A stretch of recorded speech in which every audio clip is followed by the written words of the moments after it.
বিস্ফোরণ, 4 জনের মৃত্যু হয়েছে, কার অপরাধ? যখন এগরার খাদিপুলে তৃণমূলের পঞ্চায়েত সদস্যের বাড়িতে বিস্ফোরণ হয়, 9 জন মারা যায়, তখন মাননীয় মুখ্যমন্ত্রী তার প্রধান উপদেষ্টা আলাপন বন্দ্যোপাধ্যায়ের মাধ্যমে এই বেআইনি বাজি কারখানা নিয়ন্ত্রণের জন্য সুনির্দিষ্ট পরিকল্পনা ইত্যাদি ঘোষণা করেছিল, বাজি হাব ইত্যাদি। 2 বছর হয়ে গেছে। রাজ্যে যে মুখ্যমন্ত্রী বা তার প্রশাসন শুধুমাত্র টিভির পর্দায় আর খবরের কাগজে আছে, মিথ্যা ছাড়া সত্য বলে না।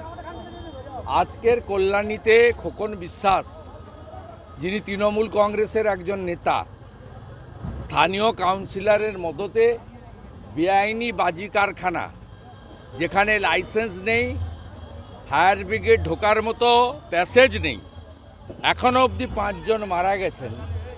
এর দায়ভার রাজ্যের পুলিশ মন্ত্রী, মুখ্যমন্ত্রীকেই নিতে হবে এবং আলাপন বন্দ্যোপাধ্যায়ের উচিত প্রেসের সামনে এসে তার যে গাল গল্প সুন্দর বাংলাতে রসিয়ে রসিয়ে বাজি হাব, বাজির রোডম্যাপ, বাজির এসওপি, এগুলোর কি হালত একটু জবাবদিহি জনগণের কাছে করা দরকার।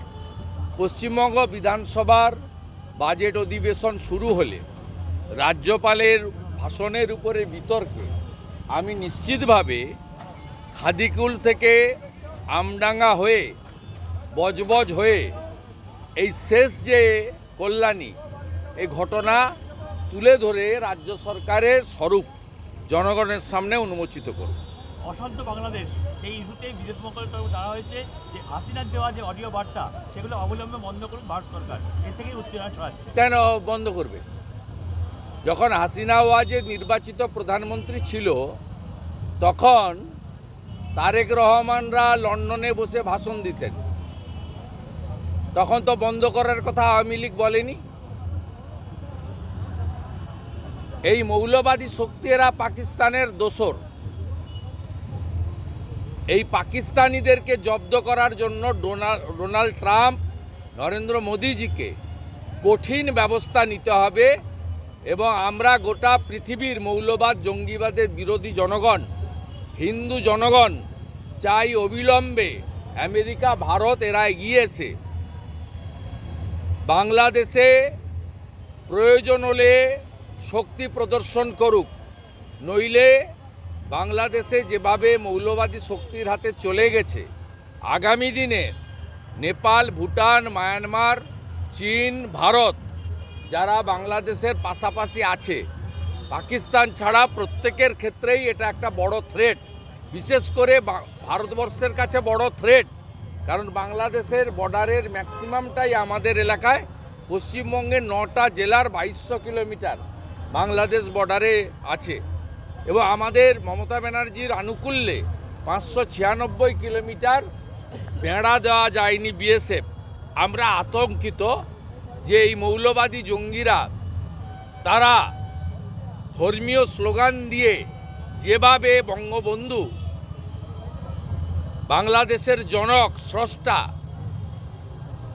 জাতির বাংলাদেশের রাষ্ট্রপিতা মুজিবুর রহমানের বাড়িকে নৃশংসভাবে ধ্বংসস্তূপে পরিণত করেছে, আমরা পশ্চিমবঙ্গের ভারতীয়রা আতঙ্কিত যে খোলা বেড়া দিয়ে এরা ঢুকে আমাদের এখানেও যে কোনো সময় এরা বিস্ফোরণ ঘটিয়ে আমাদের ঐতিহ্যকেও এরা ধ্বংসস্তূপে পরিণত করতে পারে। মহিলাদের কুপ্রস্তাব দেওয়ায় পুলিশ কর্মী, আপনারা বাঁকুড়ার প্রশ্ন করেন না কেন? এই বাঁকুড়া শহরে 1 নম্বর খতিয়ানে খাস জমি যখন ওয়াকফ অ্যামেন্ডমেন্ট বিল জেপিসিতে এবং লোকসভায় বিচারাধীন, সেই সময় এখানকার জেলা শাসকের নির্দেশে এডিএম এলআর ওয়াকফ প্রপার্টি বলে 30/1/2025 মতোয়ালির নামে এখানে রেকর্ড করিয়ে দিয়েছেন। রেকর্ডের কপি বিরোধী দলনেতার কাছে আছে। আমরা এটা নিয়ে আন্দোলনও করব এবং এটা নিয়ে লিগ্যাল ব্যাটেলও করব।